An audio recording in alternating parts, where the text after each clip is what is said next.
반전의 비밀. 아멘. 네, 여러분 우리나라 속담 중에요. 그런 표현 그런 게 있어요. 엎친 데 덮친 격이다. 들어보셨나요? 네, 들어보셨죠? 이게 좋지 않은 일이 원하지 않았던 일들, 그 좋지 않은 일이 자꾸만 겹쳐서 일어나는 그런 상황들을 두고서 이 엎친 데 덮친 격이다 이런 표현들을 쓰는데요. 지금 우리가 살아가는 지금 현재 이 세상의 상황이 이 세상이 돌아가는 그런 분위기들이 꼭 이 표현이 맞는 것 같아요. 엎친 데 덮친 격으로 세상이 정말 많은 어려움에 계속 반복해서 어려움들이 반복되어지고 있어요.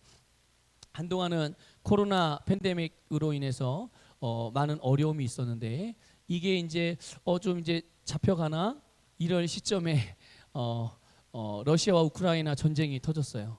그래서 그 전쟁으로 인해서 많은 사람이 희생을 당하기도 하고 또 온 세계가 지금 몸살을 앓고 있어요. 전염병, 전쟁, 그리고 세계 곳곳에서 우리나라에도 지난 이번 주 중에 태풍 때문에 어려움이 있었죠.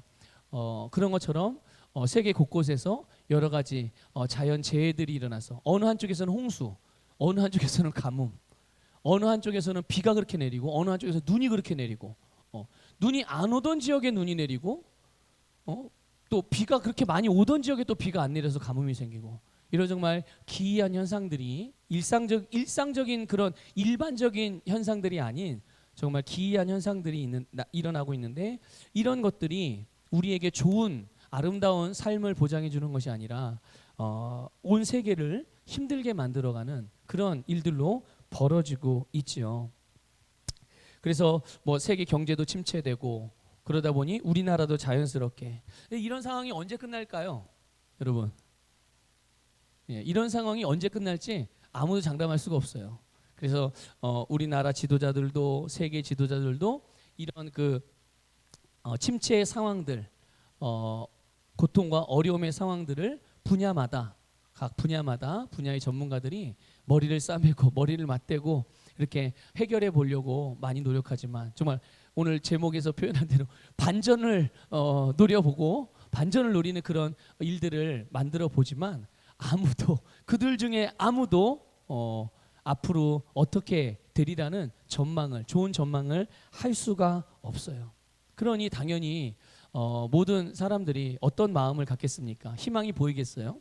희망이 안 보이죠. 정말 말 그대로 세상만 바라보면 세상이 돌아가는 일들 그냥 TV 틀어놓고 뉴스만 바라보면 인터넷 스마트폰 켜고 인터넷 뉴스만 바라보면 정말 세상에 기대할 만한 것이 아무것도 없어요. 자, 그러면 우리가 이런 상황에서 그러면 좌절하고 비극적이고 그런 침체된 삶을 계속 살아가야 하는가? 하나님께서 우리에게 그런 침체된 삶을 주시는가? 아니라는 거예요. 여러분 이것을 여러분들 잘 오늘 분명하게 여름의 10년 가운데서 확실하게 마음에 새기고 그 말씀에 굳게 서는 그런 은혜가 있기를 주님의 이름으로 축복합니다. 하나님께서 우리에게 베푸신 세상 그것은 아름다운 것입니다. 그래서 우리가 살아가는 이 세상이 어떠하다 하더라도 지금 우리가 살아가는 이 세상이 힘들고 어려운 상황인 것은 분명히 맞지만 이것을 이겨내고 반전시킬 수 있는 비밀이 우리에게 있다는 것을 믿으시기를 축복합니다.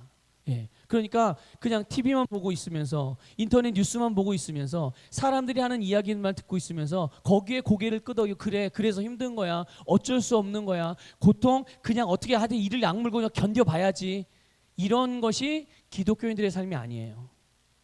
그러니까 주변에서 그런 이야기들이 들려지고 내 눈앞에서 그런 일이 실제로 펼쳐지고 내가 느끼는 감각이 그런 고통과 어려운 환경의 느낌을 갖는다고 한다 할지라도 하나님께서 우리에게 주신 이 세상을 이 극한 환경을 반전시키고 변화시킬 수 있는 그런 비밀이 우리에게 있다는 것을 여러분들 기억하십시오. 자, 한번 고백해 볼까요? 세상의 어려움을 내 인생의 어려움을 반전시킬 수 있는 비밀은 내 안에 있다. 믿습니까? 다른 사람이 해주는 게 아니에요. 하나님이 다른 사람에게 준 게 아니라 내 안에 주셨어요. 한번 확인해 볼까요? 말씀으로 요한일서를 좀 보세요. 요한일서 4장 4절. 우리 성경 두 군데 볼 건데 먼저 요한일서 4장 4절을 보겠습니다. 같이 읽겠습니다. 시작. 자녀들아 너희는 하나님께 속하였고 또 그들을 이기었나니 너희 안에 계신 이가 세상에 있는 자보다 크심이라. 아멘. 자, 이 말씀은 우리가 어디에 속해 있는 자, 우리가 누구의 소유이며 우리가 어떤 자인지를, 어떤 존재인지를 가르쳐 주고 있어요. 우리가 누구에게 속해 있어요? 네, 하나님께 속해 있어요. 하나님의 소유라는 말씀이에요. 여러분, 여러분이 가지고 계신 성경책 있으시죠? 여러분 스마트폰 있으시죠? 여러분 지갑 있으시죠? 누구 거예요? 내 거예요. 그렇죠? 여러분 각자 거예요. 그럼 누가 만약에 여러분에게 와가지고 여러분 주머니에 손을 넣고 지갑을 가져가려고 할 때 여러분은 어떻게 하세요? 어떻게 하세요? 큰일 나죠. 그러면 아니 멱살을 잡고 막 흔들고 막 난리가 날 거예요. 막 경찰서로 데려가든지 어떻게 해서든 못 가져가게 지켜낸단 말이에요. 하나님은 어떠실까요? 하나님도 하나님의 속한 하나님의 소유된 하나님의 자녀들을 세상과 마귀로부터 빼앗기는 일들에 대하여 하나님이 방관하고 방치하고 계실까요? 절대로 그렇지 않으세요. 하나님의 자녀들이 마귀와 그 어둠의 영향력으로 인해서 이 땅에서 삶의 고통과 불편하고 어려운 상황에 있는 자들의 삶에 대하여 하나님은 그냥 멀찍이서 보고만 계신 분이 아니라 그들을 철저하게 지키시고 보호하신다는 것을 믿으시기를 주님의 이름으로 축복합니다. 그런데 그 핵심의 비밀이 뭐냐? 하나님이 그걸 우리를 어떻게 지키시냐? 우리가 하나님의 소유가 되었는데 그 하나님의 소유된 우리가 어떻게 하나님의 보호를 받느냐? 바로 너희 안에 계신 이가 세상에 있는 자보다 크심이라. 세상이 아무리 우리를 위협하고 세상이 아무리 우리를 공포와 두려움으로 몰고 간다고 하더라도 세상에 있는 자보다 크신 분이 오늘 저와 여러분 안에 계시다는 것을 믿으시기를 축복합니다. 그분이 누구세요? 그분이 예수 그리스도세요. 여러분, 우리 안에 예수 그리스도가 계심으로 우리 안에 계신 예수 그리스도, 내가 지금 크게 보고 있는, 내가 지금 크게 느끼고 있는, 내가 지금 두려움과 불안과 염려와 걱정을 갖게 만드는 모든 상황과 모든 문제들보다 훨씬 크신 분이 바로 내 안에 계신 예수 그리스도임을 믿으시기를 주님의 이름으로 축복합니다.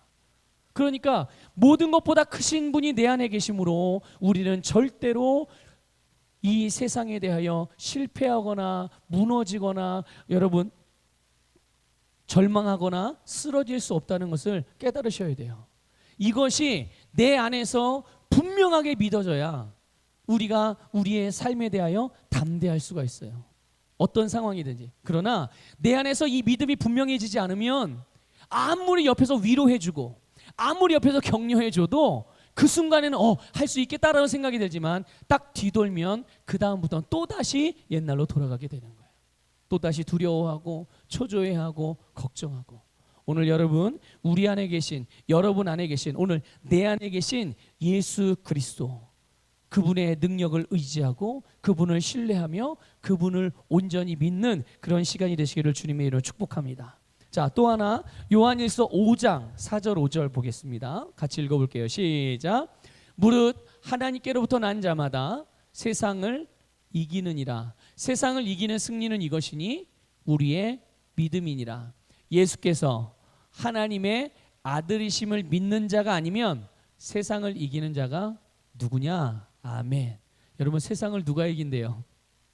세상을 누가 이겨요? 하나님께로부터 태어난 사람마다. 여러분, 누가 하나님께로부터 태어난 사람들입니까? 예수 그리스도를 믿고 그분 안에서 거듭난 자가 하나님으로부터 난 자예요. 그게 누구예요? 오늘 저와 여러분 아니겠어요? 모든 그리스도인들이 하나님으로 태어난 자. 그래서 모든 그리스도인들은 세상을 이기는 자임을 믿으시기를 축복합니다. 그러니까 여러분, 우리의 입에서 어쩔 수 없어라는 말은 이제는 여러분 나와서는 안 돼요. 어쩔 수 없었어, 할 수 없었어, 천만에요. 그거는 예수 그리스도를 모르는 자들, 예수를 믿지 않는 사람들이 하는 말이고, 거듭난 하나님의 자녀들은 이 세상을 이기는 자요, 이 세상을 이기는 그 이김은 바로 우리 안에 있는 믿음이라는 것을 믿으시기를 주님의 이름으로 축복합니다. 한번 여쭤볼게요. 여러분들 예수 그리스도를 믿으십니까? 여러분 믿음이 있으십니까? 내 영혼이 구원받는 믿음뿐만 아니라 우리의 모든 삶에서 주님께서 나를 승리하게 하신 승리자로 세우셨음을 믿으십니까? 나를 치유자로 세우셨음을 믿으십니까? 나를 성공자가 되게 하셨음을 믿으십니까? 네.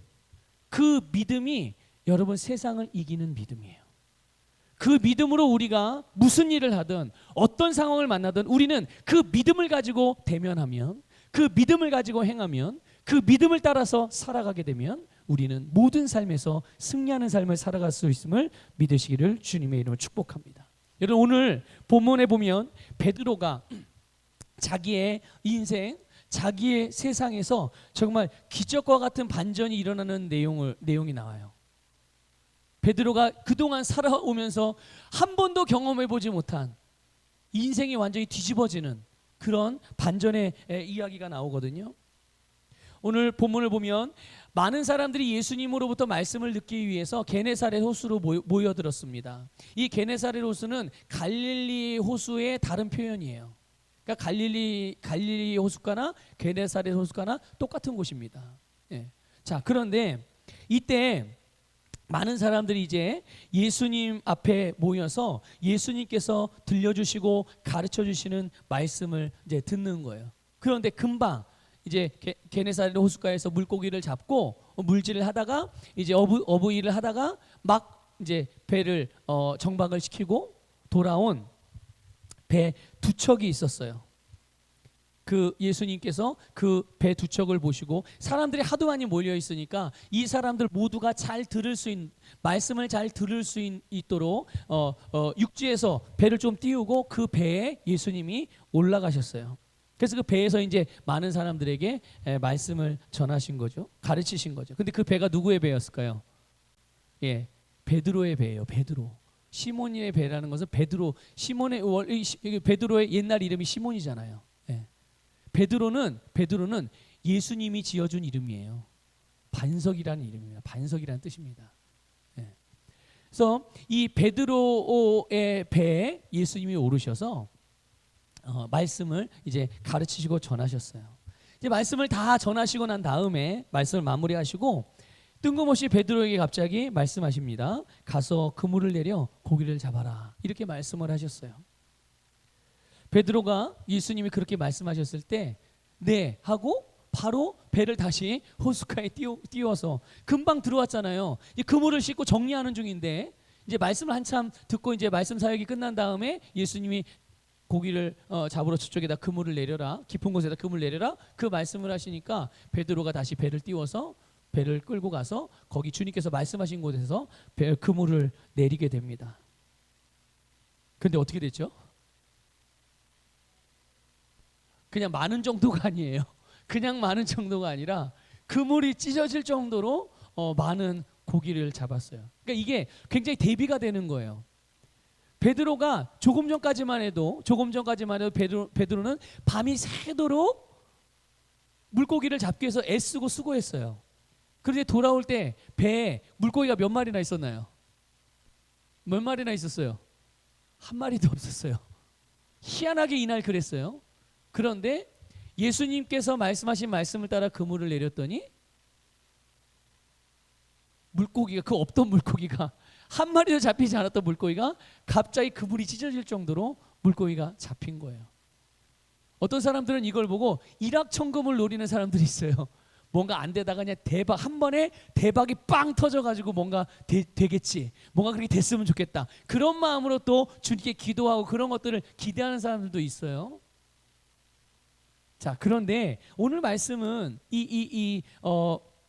한 마리도 밤새도록 애썼지만 한 마리도 물고기를 잡지 못했던 이 베드로의 상황, 그리고 예수의 말씀을 따라 그물을 내렸을 때 그물이 찢어질 정도로 많이 잡았던 이 상황들, 이게 참 극명하게 대비가 되지만 이거는 일확천금을 노리라는 그런 주님의 메시지가 아니에요. 그러니까 우리는 오늘 이 말씀의 내용을 보면서 우리의 인생이 매일 매순간 반전을 이루고 상황과 환경을 뒤집고 변화시켜서 하나님께서 우리에게 원하시는 삶, 하나님께서 우리에게 말씀하시는 삶, 하나님께서 우리에게 계획하신 삶이 우리의 삶에서 그대로 현실로 이루어지고 나타나게 되어지는, 이것이 바로 우리가 바라보는 반전의 인생이라는 것을 기억하십시오. 그러니까 우리는 우리의 인생을 잘 살피셔야 돼요. 나의 가정도 살피고 또 우리의 가족들도 살피고 내가 하는 일도 살피고 하나님께서 나에게 주신 봉사의 직분과 사명도 살피고 부르심도 살피고 모든 것들을 다 살피셔야 해요. 살피셔서 그것들이 내 삶에서 주님께서 나에 대하여 약속하시고 말씀하시고 나를 위해 행하시며 이루신 일들과 같은 것들이 일어나고 있는지, 만일 그렇지 않다면 그거를 뒤집는 그런 역사들이 일어나야 되는 줄 믿습니다. 그거를 변화시켜서 내 삶이 하나님의 말씀과 일치하는 열매가 나타나도록, 내 삶이 하나님의 말씀에 성취게 되어지는 그런 어떤 현장이라고 그럴까요? 영역이라고 그럴까요?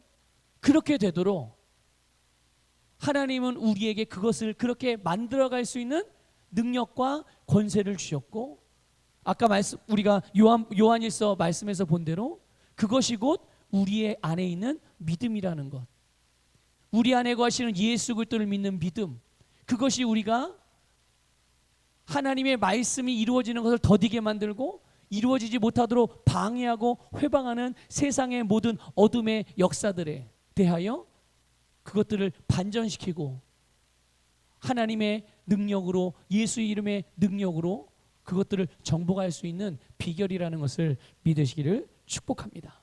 여러분, 오늘 5절에 보면 베드로가 어떤 상황에 직면했는지 알 수 있죠. 조금 전에 말씀드린 대로 베드로는 어부였어요. 그리고 어부는 물고기를 잡고 물고기를 잡은 것으로 인해서 기쁨과 만족을 얻는 사람들이에요.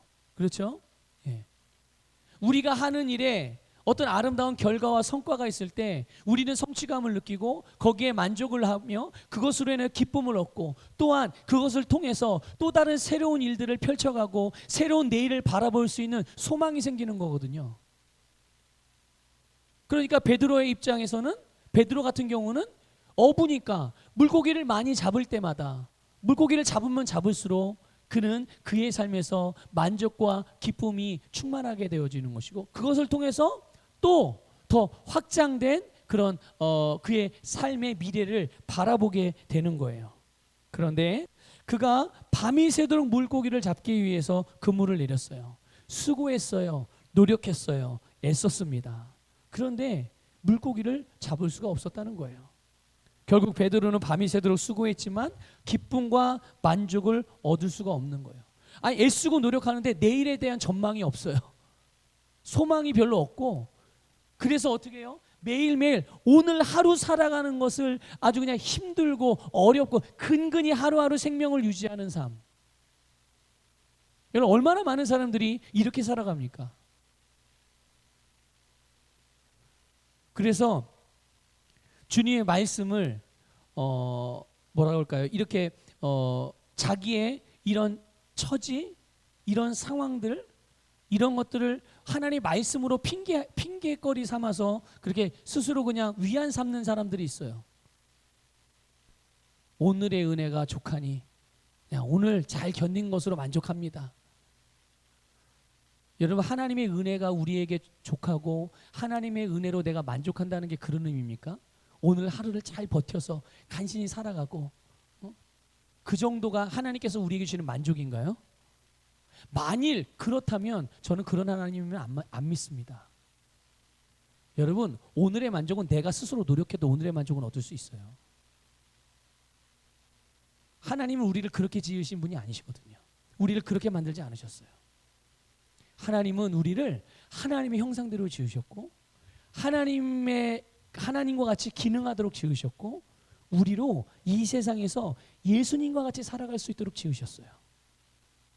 그리고 또 지으신 것뿐만 아니라 그렇게 그런 것을 위해서 지으셨는데 타락했지만 그럼에도 불구하고 우리를 구원하신 하나님. 여러분, 우리가 그 주님 안에서 여러분 우리 각자의 인생과 삶에 대한, 또 교회에 대한, 하나님의 영광에 대한 그 그 영광의 모습들을 어떻게 얼마나 보고 계십니까? 어디까지 전망하고 계십니까?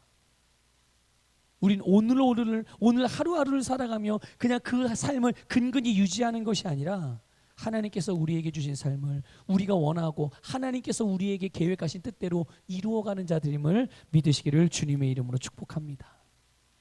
오늘 본문에 이런 표현이 있어요. 밤이 새도록. 베드로가 밤이 새도록 뭐 했어요? 수고하고 애썼어요. 예.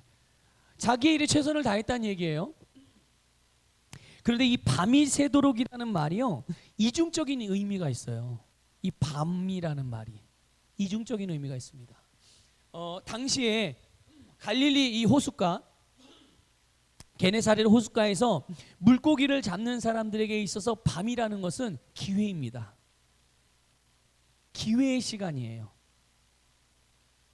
성공의 기회의 시간, 부요의 기회의 시간, 그런 시간이에요. 왜냐하면 어부들에게 있어서 갈릴리 호수에서 어부 생활을 하는 어부들에게 있어서 밤 시간은 고기를 많이 잡을 수 있는 시간이거든요. 그래서 사람들이, 그 당시에 사람들은 고기를 잡으러 갈 때 언제 나가요?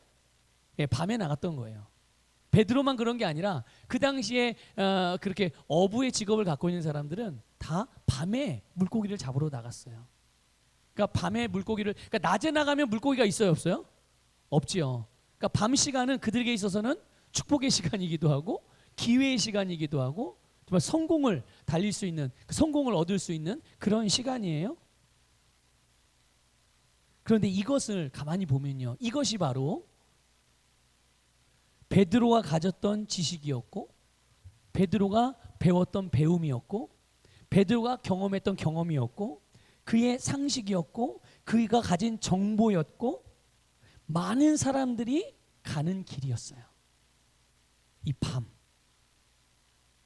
세상이 주는 자연적이고 세상적인 원리와 방식인 것이죠. 이 밤이라는 것은.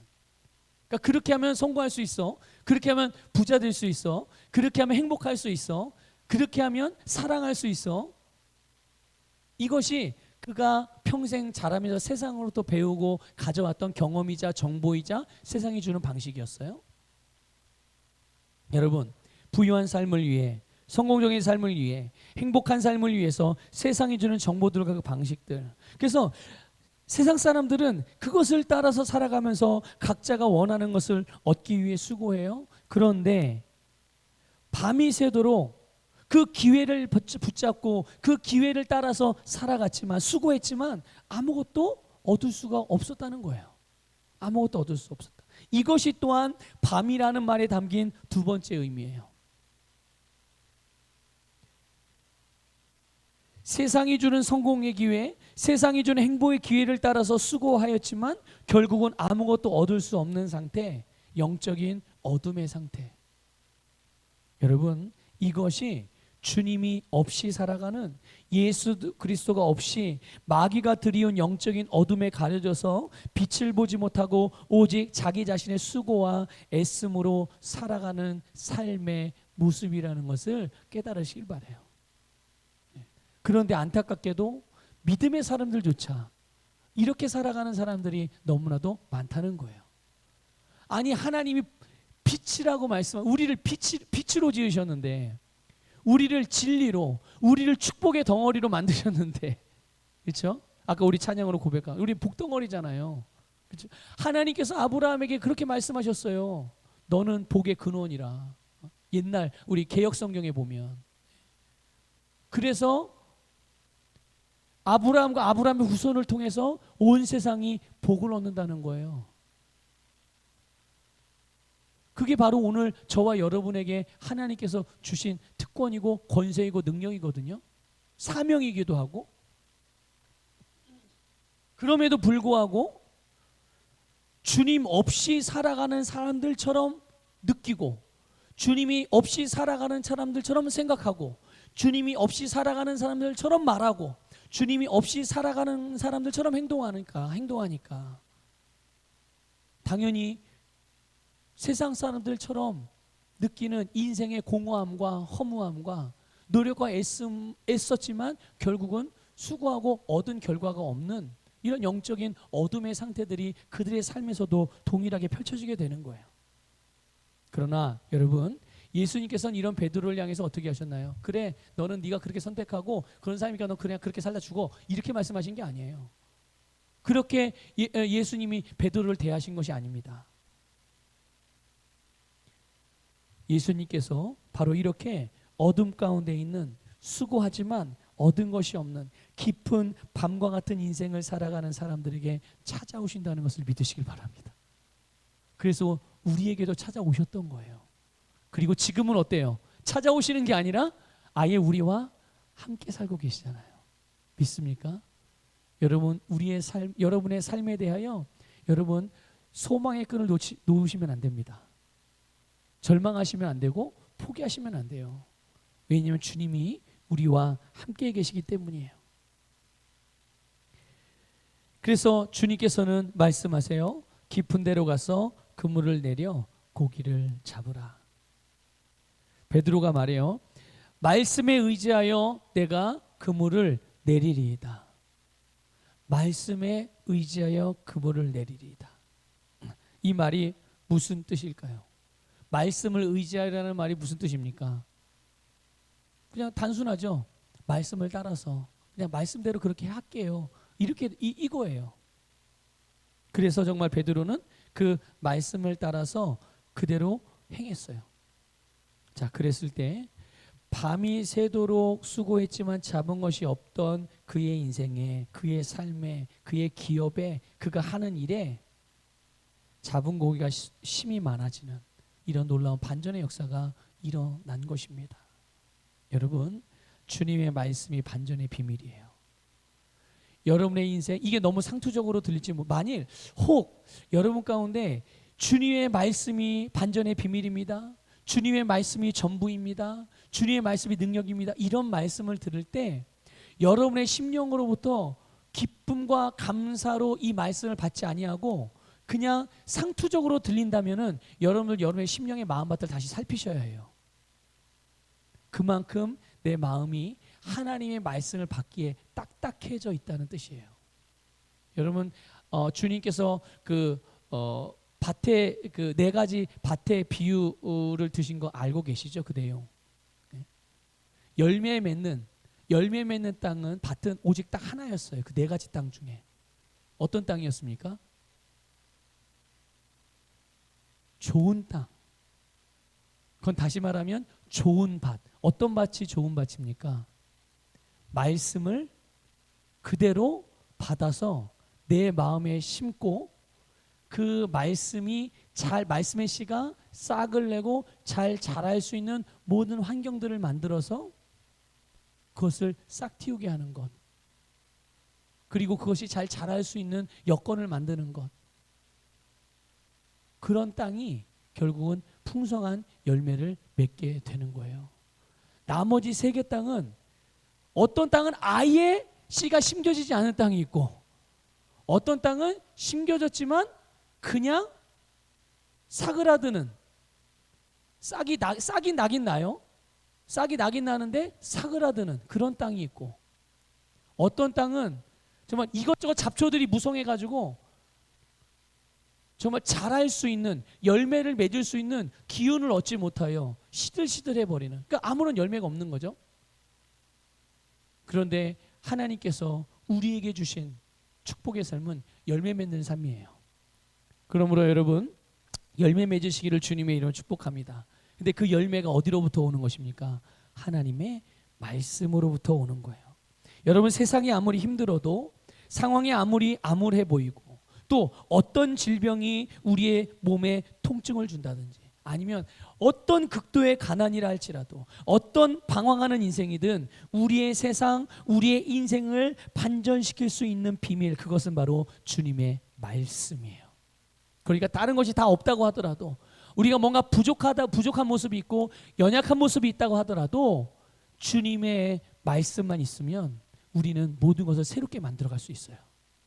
말씀이 우리를 새롭게 하는 능력임을 믿으시기를 축복합니다. 그래서 말씀의 능력이 여러 가지로 표현되지만 특별히 오늘 좀 이 저녁에 여러분들에게 말씀드리고 싶은 부분은 바로 말씀은 창조하는 능력이라는 거예요. 자, 고백해 봅시다. 말씀은 창조하는 능력입니다. 네, 말씀은 생명이기 때문에 창조하는 능력이 있어요. 여러분, 하나님이 세상을 창조하실 때 무엇으로 창조하셨습니까? 네, 말씀으로 창조하셨어요. 말씀으로 없는 것을 있게 했고, 가려졌던 것들을 나타나게 하셨고, 죽은 것을 살리시고, 그리고 하나님은 말씀으로 세상을 창조한 것만이 아니라 말씀으로 세상을 다스리십니다.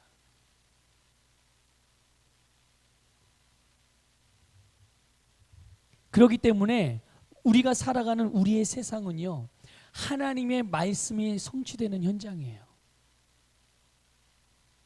세상은 하나님의 말씀대로 된다는 것을 믿으시기를 주님의 이름으로 축복합니다. 그러니까 생각해 보세요. 아, 세상이 하나님의 말씀이 성취되는 현장이고 세상이 하나님의 말씀대로 된다면 내가 내 인생을 하나님의 말씀대로 행한다면 내 인생은 어떻게 될까요? 내 인생은 어떤 인생이 될까요? 하나님의 말씀이 이루어지는 인생이 되어지는 거예요. 하나님의 말씀은 우리에게 창조의 능력으로 나타난다는 것을 깨달으시기를 주님의 이름으로 축복합니다. 그래서 없는 것을 있게도 만들고 죽은 것을 살게도 하고 무너진 것들을 세우기도 하시고 허물어진 것을 보수하게도 하시고 보이지 않는 것을 보이게도 하시고 모르는 것을 알게도 하는 것이 바로 하나님의 말씀이에요. 이 말씀이 베드로가 밤이 새도록 수고했지만 얻은 것이 아무것도 없었으나 그가 단 한 번의 말씀의 말씀을 따라 행했을 때 그 말씀으로 말미암은 풍성한 열매를 거두게 된 것처럼 오늘 하나님의 말씀은 우리의 삶에도 이렇게 역사하신다는 것을 믿으시기를 주님의 이름으로 축복합니다.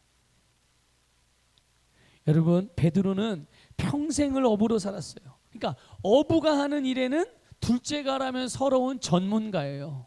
그렇죠? 우리 장로님은 포도 작물을 가꾸는데 전문가시죠. 네. 평생을 포도를 가꾸셨으니까. 우리 박 권사님은 그 조개를 잡고 뻘에서 그 바다에서 일하시는 일의 전문가세요. 아무도 못 보는 낙지구멍을 다 보시고 어디에 맛조개가 있고 어디에 바지락이 있고 어디에 개가 있는지 저는 가서 봐도 다 모르거든요. 저는 정말 아무것도 모르거든요. 근데 우리 권사님은 그냥 툭 보면 알아요. 이렇게 툭 보면 그냥 지나가다가도 이게 스쳐 지나가 저기 낙지가 있겠구나. 아, 저기 맛조개가 있겠구나. 금방 알아요. 금방 알아요. 베드로가 그런 전문가예요. 그런 전문가. 자, 그런데 그런 전문가도 아무것도 잡을 수가 없었다는 거예요. 그러나 주님의 말씀이 베드로가 그물을 내리는 곳에 물고기가 있게 하셨다는 거예요. 믿습니까? 없던 물고기도 만들어서라도 주시는 분이 주님이세요. 누구에게? 말씀을 따라 행하는 자들에게. 또 보이지 않던 물고기를 보게 하시는 거예요. 그래서 물고기가 있는 곳에다가 그물을 내릴 수 있게도 하시는 것이고 어디에 물고기가 있는지 모르는 그런 상황이지만 어디에 물고기가 있는지를 알 수 있는 지식을 주시는 분도 바로 주님의 말씀이시죠. 그래서 베드로가 말씀을 따라서 그물을 내릴 때 그 결과를 얻을 수가 있었던 거예요. 여러분, 주님의 말씀은 오늘 우리의 인생을 반전시키는 창조의 능력임을 믿으시기를 주님의 이름으로 축복합니다. 그러니까 여러분이 지금 직면하고 당면한 삶을 살펴보세요. 내가 지금 어떤 반전이 필요한가? 어떤 변화가 필요한가? 어느 영역에서? 어떤 사람은 재정의 문제가 있을 것이고 어떤 사람은 건강의 문제가 있을 것이고 어떤 사람은 자녀의 문제가 있을 수도 있고 어떤 사람은 사업과 직장의 문제가 있을 수 있고 뭐 여러 가지 사람마다 다 다르죠. 각자가 직면한 문제나 상황들은.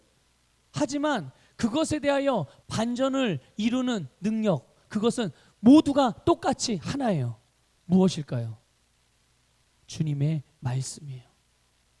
건강에 문제가 있는 사람은 그 건강, 신성한 건강, 치유에 대한 주님의 말씀을 내 이 건강의 문제에다가 선포하고 적용하고 실행하여서 그 질병과 고통과 아픔의 상황을 치유로 신성한 건강으로 변화시킬 수 있어요. 가난에 허덕이며 물질의 문제로 고통받는 사람들이라면 주님께서 말씀하신 부요에 대한 말씀, 형통에 대한 말씀, 그 말씀으로 내 가난, 내가 지금 직면한 물질의 문제를 정복하고 덮어버리는 거예요. 그러면 어떤 일이 일어날까요? 가난한 상황들이 부요한 상황으로 변화되어지는 줄 믿으시기를 주님의 이름으로 축복합니다. 마음이 불안하고 또는 우울하고 그런 이들에게 주님께서 주신 평안의 말씀, 담대한 능력의 말씀, 이 말씀으로 나의 심령을 폭격하는 거예요. 나의 생각을 말씀으로 폭격하는 거예요. 말씀을 쏟아 붓는 거죠. 내 불안한 마음 가운데다, 내 우울한 감정 가운데다가 하나님의 평안과 능력의 말씀을 쏟아 부을 때 우리 안에 있는 우울함과 불안함과 염려의 그늘이 떠나가고 우리 속에 주님이 주시는 말씀으로 말미암은 평안과 능력과 담대함이 샘솟게 되는 거예요. 자, 그런데 마지막으로 하나만 더 말씀을 드리고 말씀을 좀 마무리하려고 합니다. 베드로가 이렇게 자기의 인생, 자기의 세상에 반전이 일어날 수 있게 된 것은요, 그것은 바로 주님의 말씀에 대한 베드로의 태도, 주님의 말씀에 대한 베드로의 바른 반응의 열매였다는 것을 기억하십시오. 그냥 갑자기 어느 날 갑자기 된 게 아니에요. 베드로가 주님의 말씀에 대해 어떻게 받아들였고 그 말씀을 어떻게 대했고 그 말씀에 대한 태도가 곧 베드로가 얻게 된 열매인 거예요. 이거는 베드로가 즉흥적으로 또는 일시적으로 갑작스럽게 그렇게 말씀에 반응한 게 아닙니다. 오늘 우리 서부교회 성도들은 이미 저와 신앙생활을 오랫동안 하시면서 이미 어느 정도 영적으로 성숙한 부분이 있기 때문에 지금 이 말씀을, 이거는 예수 그리스도를 믿은 지 얼마 안 된 사람들에게는 사실 조금 어려운 말씀이에요. 그런데 우리 성도님들에게 이 부분을 좀 말씀드리고 싶었어요, 오늘. 왜냐하면 그만큼 이제 성장하셨으니까. 자, 오늘 본문 보면 본문 내용에, 오늘 본문 내용은요, 마태복음과 마가복음에도 나와요. 마태복음과 마가복음에도 나오거든요. 그런데 거기에는 어떤 내용만 나오냐면 이런 거예요. 예수님께서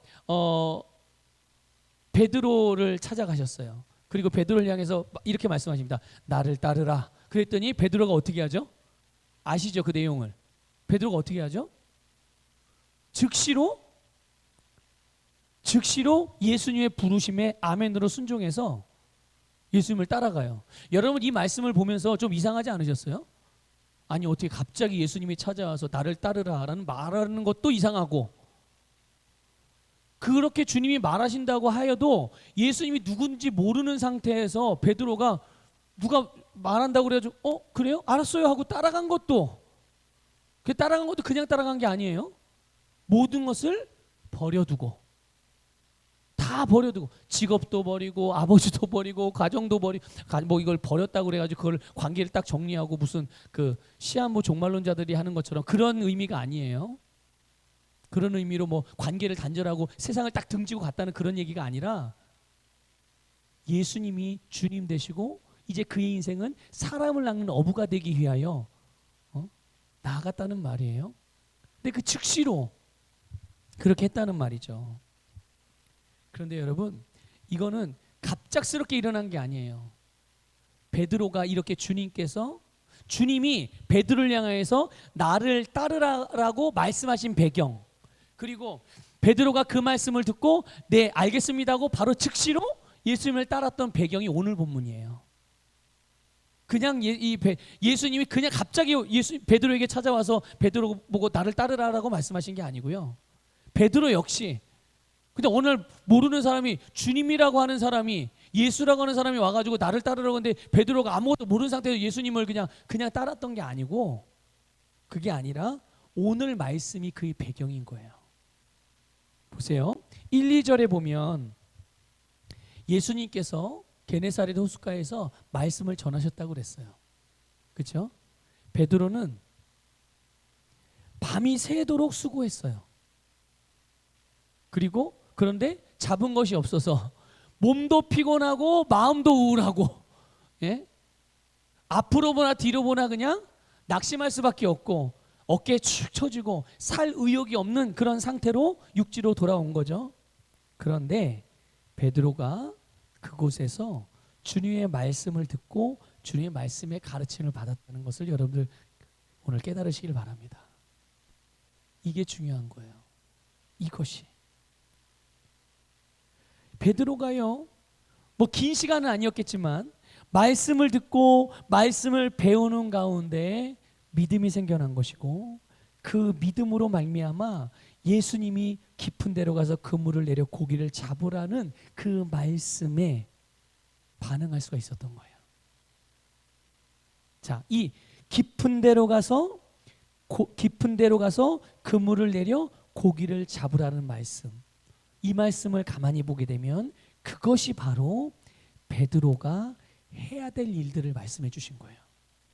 오늘도 여러분, 또 오늘뿐만이 아니라 주님은 우리가 말씀을 묵상하는 시간에, 말씀을 듣는 시간에, 기도하는 시간에, 주님을 경배하는 시간에 우리에게 우리가 해야 될 일들을 말씀해 주신다는 것을 깨달으시기를 주님의 이름으로 축복합니다. 그런데 그때 베드로가 그 자신이 해야 될 일들을 주님이 말씀하셨을 때 바로 그 말씀을 선택하며 따랐다는 거예요. 여러분, 말씀을 들을 때, 말씀을 듣는 자리에 계속 머무를 때, 그 말씀을 받아들일 때, 이것이 곧 무엇입니까? 말씀 안에 거하는 거예요. 이게 말씀 안에 사는 거예요. 말씀으로 주님과 하나님과 교제하는 것이고요. 말씀이 나를 새롭게 하도록, 말씀이 내 심령과 내 인생에 정말 창조의 역사를 만들어 가도록 나를 내어드리는 시간, 이것이 말씀을 듣고 말씀을 받아들이고 말씀이 있는 곳에 내가 머물러 있을 때 일어나는 일임을 깨달으시길 바랍니다.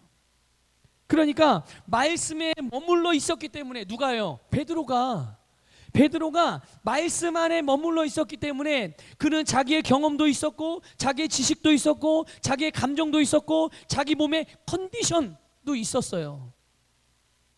이런 모든 것들이 좋은 상황은 아니었죠. 다 다운되고 우울하고 힘든 상황이었고, 그러나 그가 자기의 몸의 컨디션이라든지 자기의 감정이라든지 자기의 경험이라든지 자기의 지식이라든지 자기의 계획이 아니라 말씀을 선택할 수 있었던 거예요. 언제? 그가 말씀에 머물러 있는 상태였을 때. 하나님은 우리에게 언제나 말씀하시거든요. 우리가 할 바에 대하여, 심지어 우리에게 앞으로 일어날 일에 대해서도 말씀해 주세요. 그런데 이것을 많은 사람들이 못 듣죠. 인도를 못 받아요. 왜 그렇습니까? 말씀 안에 머물러 있지 않기 때문에 그런 거예요. 말씀 안에 머물러 있지 않고 세상 사람들의 소리 안에 머물러 있고 세상의 정보 안에 머물러 있고 내 감정 안에 머물러 있고 내 상황 안에 머물러 있기 때문에 하나님이 들려주시는 그 말씀을 듣지 못하는 거죠. 듣지 못하니까 어떻게 해요? 선택을 할 수가 없는 거예요. 물론 어떤 사람들은 자기의 고집 때문에 나는 그냥 나대로 할 거야, 고집을 부리면서 일부러 선택을 안 하는 사람도 있기는 하죠. 여러분, 오늘 마지막으로 부탁을 드리는 것은 말씀 안에 머물고 말씀 안에 거하시기를 주님의 이름으로 축복합니다. 말씀을 따르는 일, 말씀을 따라 행하는 일은 어느 날 갑자기 일어나는 게 아니에요. 어느 날 갑자기 일어나는 게 아닙니다. 여러분 생각해 보세요. 여러분 한 달에 몇 번 예배를 드리세요? 한 달에 몇 번, 아니 뭐 한 달까지도 말고 일주일에 몇 번 예배 드리십니까? 몇 번 예배 드리세요? 우리 각자 가정 예배를 포함해서 개인 예배까지 포함하면 우리가 주님과 교제하고 예배하는 시간이 일주일에 10번도 넘을 것입니다. 그렇죠? 매일 새벽에 하나님 앞에 나아가고 또 잠자기 전에 또 하나님 앞에 기도하고 주무시는 분들도 계시잖아요. 또 이렇게 수요 예배, 주일 예배, 셀 예배. 예? 그런데 그때 하나님의 말씀이 우리에게 하나님 우리 계속 말씀하시거든요. 그러니까 우리는 언제나 하나님의 말씀에 노출되어져 있는 삶을 살아가는 거예요. 그럼에도 불구하고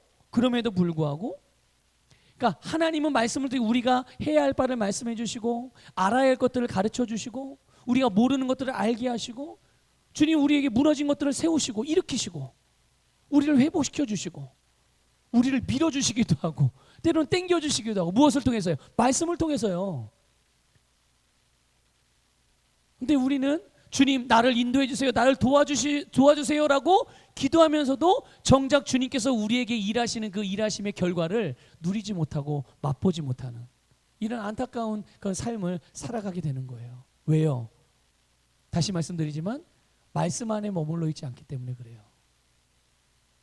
여러분 말씀 안에 머물러 계십시오. 우리가 말씀 안에 머물러 있을 때 말씀을 사모할 때 말씀을 듣고자 하는 겸손한 마음이 될 때 주님께서 우리에게 뭐라고 말씀을 하실 때 그걸 알아들을 수가 있는 거예요.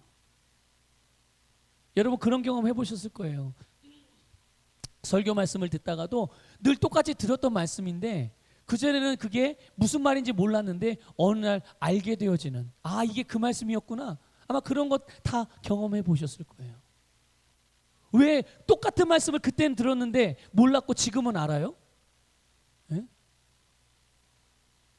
내가 끊임없이 말씀을 듣는 자리에 머물러 있었고 그 머물러 있는 가운데서 주님께서 그 말씀으로 나를 계속 새롭게 하셔서 나를 성장시켜 주시고 나를 온전케 하셔서 지금 그 말씀을 알아들을 수 있는 수준이 되게 하신 거예요. 그러니까 아무리 주님이 말씀하시고 뭔가를 알려줘도 내가 들은 것 같고 아는 것 같지만 그렇게 생각할지 모르겠지만 내 삶에서 그것들이 나타나지 않으면 행해지지 않으면 실제로 내가 말씀으로 삶을 다스려지지 않는 것이라면 그것은 내가 알고 있는 게 아니에요. 그건 내가 모르고 있는 거고 아직 그 말씀이 나에게서 이루어지고 있지 않고 있는 거예요.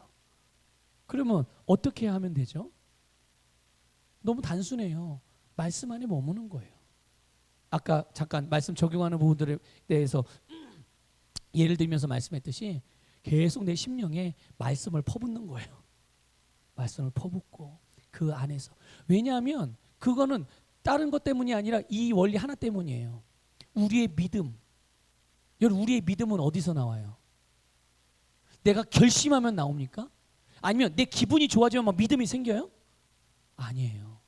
믿음이 만들어지는 믿음이 생기는 우리에게 믿음을 생산하는 능력은 바로 하나님의 말씀에 있는 거예요.